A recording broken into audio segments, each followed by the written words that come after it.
Welcome back to Affirmations and the segment that's called Storytime for the Children of the Slaves.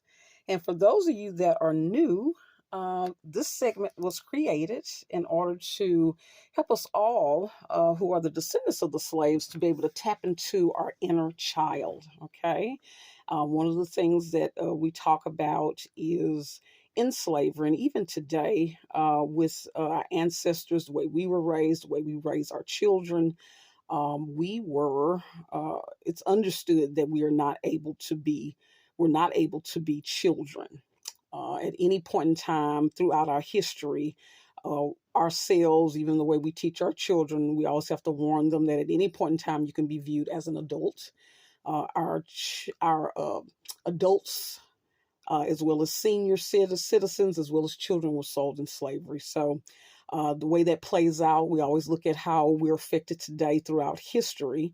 And some of that still exists to where we as children, even our children, are not allowed to focus on being a child. A lot of times having adult responsibilities, and again, because of the society we live in, having to be warned to always be cautious, because at any point in time, they would be viewed as an adult and harmed. So with that, I created this particular segment for us to tap into our inner child. It's important for us to be able to tap into our inner child. That's where we dream. That's where we have hope. Also, children are very trusting, right? And a lot of times throughout our history, trust was a thing that had been damaged, okay, because we had all been pitted against each other. But I wanted to tap into our inner child. So do grab, I always tell people, grab some tea, hot chocolate, coffee. And if by any chance, right now we're in the winter season, almost about to become spring. If you should be seeing this later in the spring, do get some lemonade, hey, or something cool. Okay, so this particular one is called Abdul's Story by Jamelia Tompkins Bigelow, illustrated by Tiffany Rose.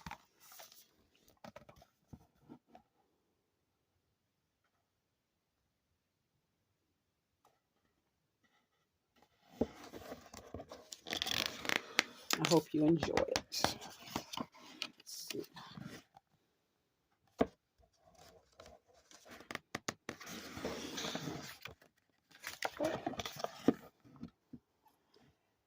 Abdul loved to tell stories.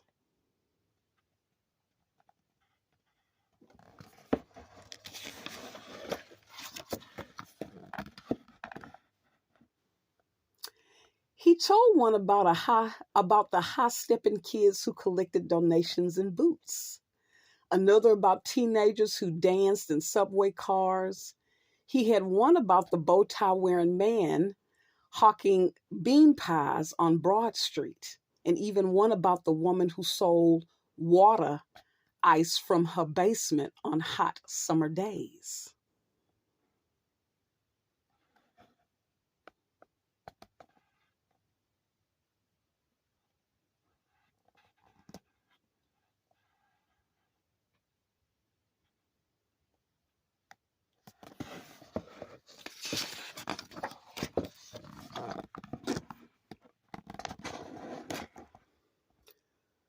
Writing these stories was hard, though. Making lowercase b face the right way was tricky. Capital P and small s too. Silent letters were downright sneaky. How could Abdul know there was an E if it never made a sound? Abdul loves straight lines like the ones his barber shaved, but Abdul's scribbly, scratchy, scrawly letters never stayed on any line.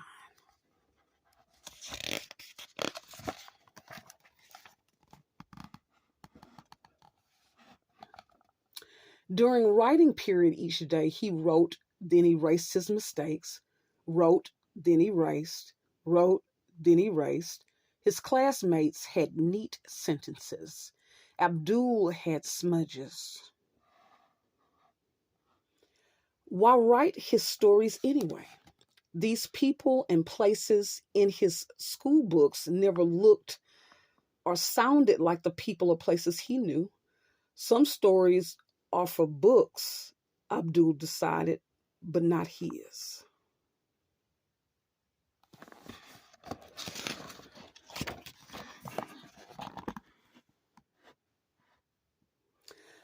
One day, Abdul's class had a visitor. Mr. Muhammad had lines straighter than straight around his beard and hairline. His sneakers, like Abdul's, had not a single crease or scuff. Mr. Muhammad was a writer.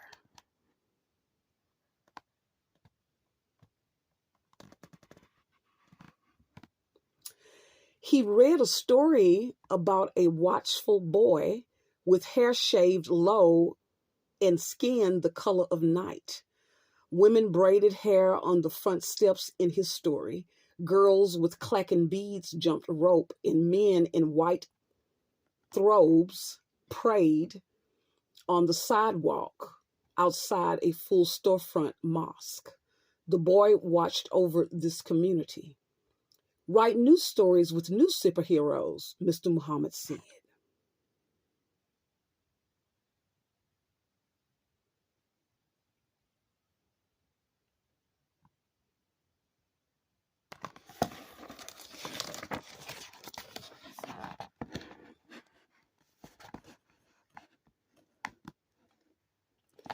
Abdul pressed his paper down firmly. He could be an author like Mr. Muhammad, but B played tricks again. Mr. Muhammad walked around reading each child's work. He was getting close. Does silent E go here? Silent U, erase, erase, erase.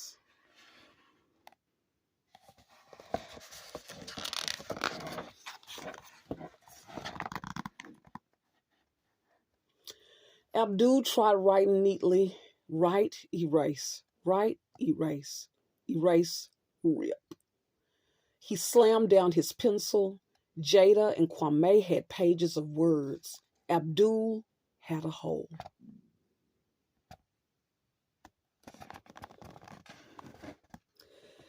Abdul slid down, down, down under the table. He imagined an eraser big enough to erase himself.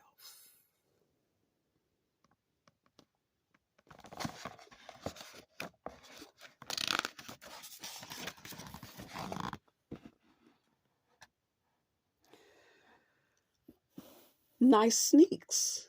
Can I see your story? Mr. Muhammad asked.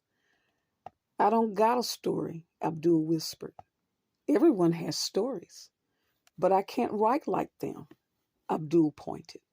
Me neither, Mr. Muhammad said. Come with me. I want to show you my notebook.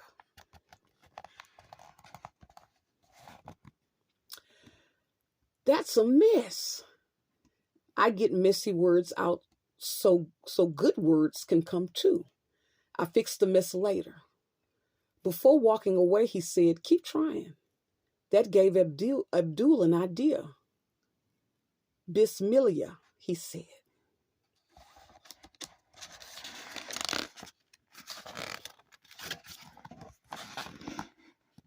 Snap.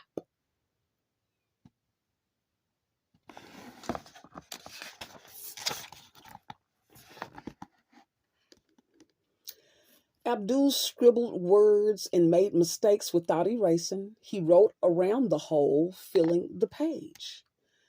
I wrote a mess like yours, Abdul told Mr. Muhammad. Mr. Muhammad smiled. Find a great story in there. Abdul squinted. He saw words misspelled but wondrous and sloppy looking sentences he loved.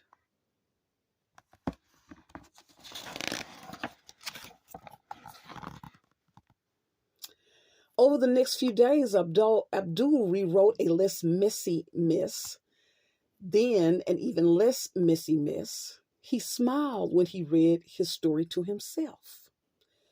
But when it was time to hand it in, he didn't feel like smiling. "That's sloppy," Jada said. "You spelled a wrong word," Kwame added. Abdul slipped his paper underneath the others. "Some kids are writers," Abdul thought, "but not me."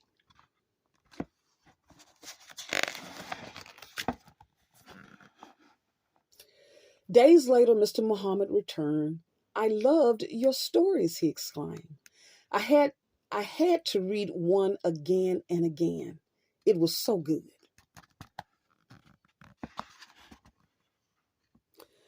Everyone sat up, everyone except Abdul. Kwame whispered, "I bet it was mine. I spelled every word right." Jada whispered back, "He probably liked mine.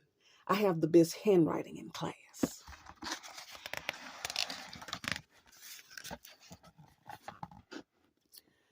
Mr. Muhammad started reading the story in a loud, clear voice.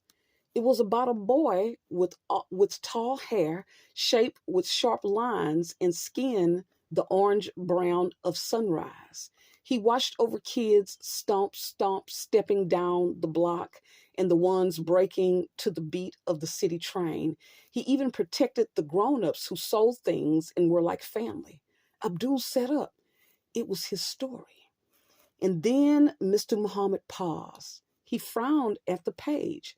Abdul's cheeks burned. Everyone listened, wide-eyed and silent.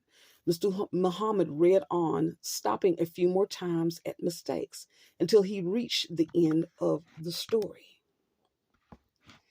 "That was by Abdul," Mr. Muhammad said.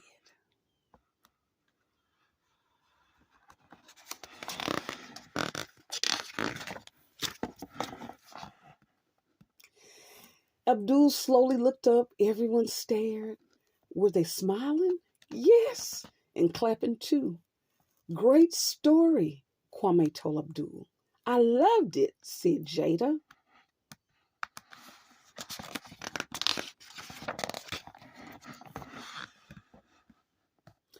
When they returned to their writing, Abdul whispered to Mr. Muhammad, "What about my mistakes?" "Writers make mistakes. We'll work on them."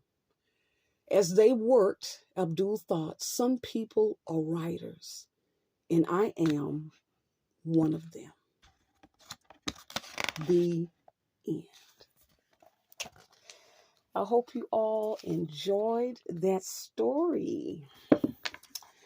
Uh, Thinking about, when I think about our people and the school system, and a lot of us going to public schools, or a lot of times, sometimes going to schools that didn't have the resources, sometimes due to one of the legacies of slavery is a lot of times when your historical oppressor is in control of your education.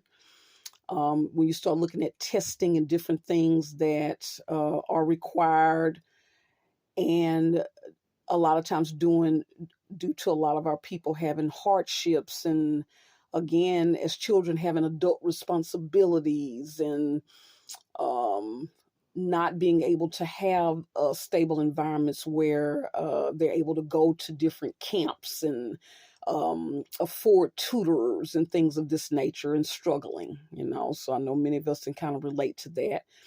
Or even I think about kind of me growing up. I'll never forget, I was in middle school, predominantly African American school, loved the school, but it was always cold in the winter and hot in the summer. And so we just thought that was normal until I would interact with other people from other race groups. And, we would talk about school and they would say, "Wow, y'all deal with that?" So I didn't even understand what was going on. But I did understand that in middle school, by kind of realizing other groups of people had different opportunities, that, I wanted to go to a different school. It was kind of multicultural, but I'm looking back and realizing its beauty in when we were uh, before segregation, when basically we all kind of just learned with each other. But it was just an issue of, like you say, limited resources. and different stipulations. When you have the historical oppressor giving you stipulations and guidelines on how to teach, different groups learn differently, different people have different learning styles, and so you can stifle a group that way. So very interesting, thinking and wanting you all to think back to dreams that you've had, but you thought you couldn't do it, thinking that it had to be perfect, right? A lot of times you just do it and just do the best that you can, and find supportive people. And again, some people you show, like those classmates were like, mine is perfect and this is wrong. People's spirit. Go to someone that's encouraging, and see can they give you feedbacks to forward, kind of your hopes. So again, this is part of tapping into our inner child, allowing ourselves to try things that we want to do, even though we're fearful. Okay. I hope you all enjoyed that, and want you all to tap into your imagination and think about, um, go back in time and think about when you were a child, what is something that you wanted to do, and maybe give that a try and find healthy, positive, safe support. Okay. And until next time, never forget your inner child. Bye.